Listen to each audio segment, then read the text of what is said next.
Hi there, my name is Pedro. I am 20 years old. Tonight I'm gonna talk about memory, and we are gonna learn how the memory works. First time I'm gonna talk about stage in memory. But first of all, we have to know what memory is and what rehearsal is.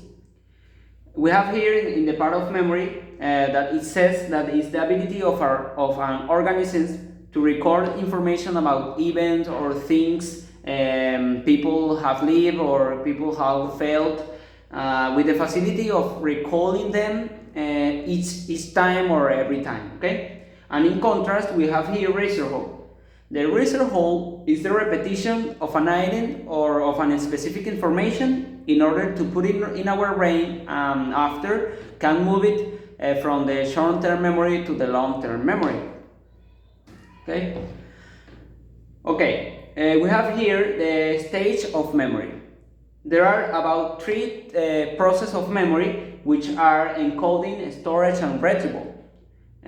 For example, in the part of encoding, we have here that this starts when information is getting to us in different ways. For example, when you are watching a movie, when you are reading a book, when you are listening an audio, when you are browsing through internet, and websites, ebooks, you can obtain too much information in order to remember it, to store it in our brain. Okay, and that information is receiving, is processing, and it's combining with the information that we already know.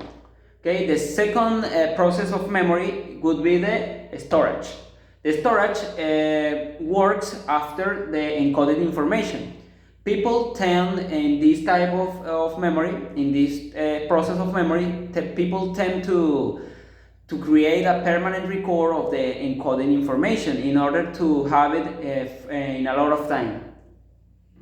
We have the number 3, which is retrieval. The retrieval consists in trying to remember all the information that we already know.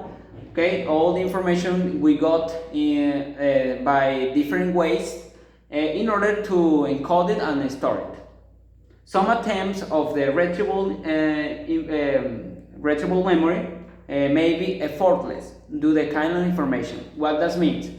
This means that the information can be stored depending of the focusedness the people have. Okay, the focus that the people have. This is so important because if you aren't focused enough, you probably won't remember anything, because you need to be focused. You need to pay attention, so we can store and record all the information by different ways. Okay, problems in memory matters can occur at any stage, as I mentioned before, like distraction. Distraction is one of the most common problems in memory, because distraction can prevent us from recording information in an efficiently way. Okay, so when we are trying to remember a specific information, we might not be able to record, to remember efficiently that type of information, because we weren't focused enough. Okay, and we have now the type of memory. For example, we have here the sensory memory. It's one of the first type of memory here that you can see. This type of memory is obtained by an impression originated by a specific stimulus. Okay, it comes about physical and chemical stimulus matters. Okay, the sensory memory is broken into 3 types of memory more, which are iconic memory, echoic memory, and haptic memory. The iconic memory represents the visual sensory store. For example, when you are visiting a specific place that you wanted to visit. Okay, an echoic memory represents the auditory sensory store. For example, when you are listening to an information that a teacher is saying, that a teacher is telling. You record and you store that information in your brain in order to test or to take the exam. For example, we have in haptic memory is the tactile sensory store. For example, when you buy a new cell phone that originates a specific memory type of memory. For example, you can see the girl who is eating a piece of chocolate. She probably will remember this moment because the flavors can originate different type of memory that are in the sensory memory, the part of the sensory memory. Okay. We have now the short-term memory. Is also known as working memory. This type of memory can last over 20 seconds. It has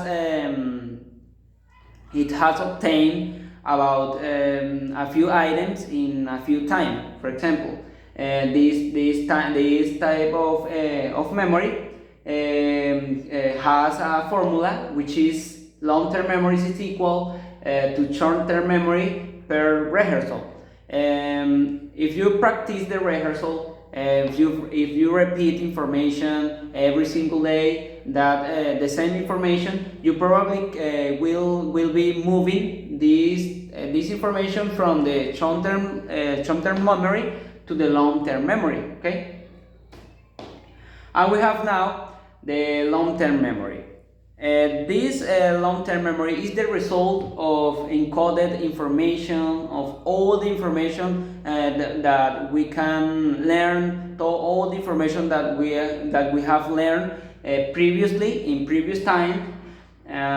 We can last this information for a lot of time, for period of time.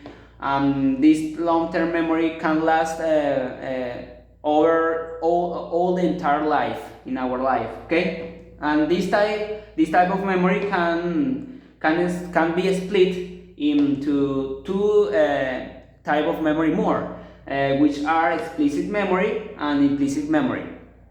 There are some differences between explicit memory and implicit memory, and they are that for example, the explicit memory is consciously controlled, is by a conscious. Okay, you have to remember, you have to recall the information that you already know, that you have learned, in order to act in the explicit memory. In contrast, the implicit memory it doesn't need to be controlled by a conscious recall. It's mostly unconsciously controlled. Okay. Into the explicit memory, for example, we have the semantic memory. This type of memory is out of context, and this includes, for example, when you know a capital of a country. For example, is an example of semantic memory. For example, into the episodic memory. For example, this is based on previous experiences. For example, when you are in a place, in a specific place. I'm gonna give an example.